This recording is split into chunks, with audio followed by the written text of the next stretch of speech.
Israel carried out strikes on Iran's Arak heavy water reactor in its latest offensive against Tehran's sprawling nuclear program. The images show the airstrike damage to the Arak heavy water reactor facility. The facility's main reactor was struck, and the top section of the reactor dome has collapsed. Nearby additional damage is seen on a set of distillation towers and infrastructure. But what is Iran's Arak heavy water reactor? The Arak nuclear complex is located in the western part of the country, around 280 kilometers from the capital Tehran. It comprises a heavy water experimental reactor and an adjacent heavy water production plant. The heavy water from the facility helps cool nuclear reactors.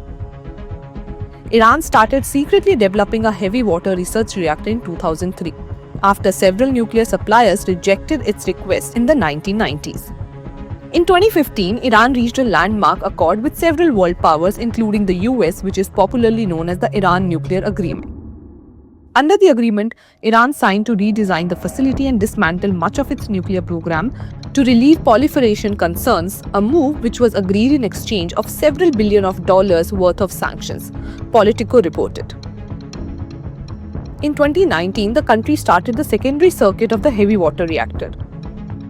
Though Iran insists that its nuclear program is for peaceful purposes, the reactor produces weapons-grade plutonium as a byproduct, which can potentially be used in nuclear weapons, several websites including Politico and Missile Defense Advocacy Alliance reported. If Iran decides to pursue a nuclear weapon, the plutonium would help it develop a nuclear bomb without enriching uranium. The international community has remained concerned over the Arak reactor, as several other countries have used such a reactor to produce plutonium for nuclear programs. Moreover, the details regarding the development of the facility have been murky, with reports of foreign experts, including Russia, contributing to the construction.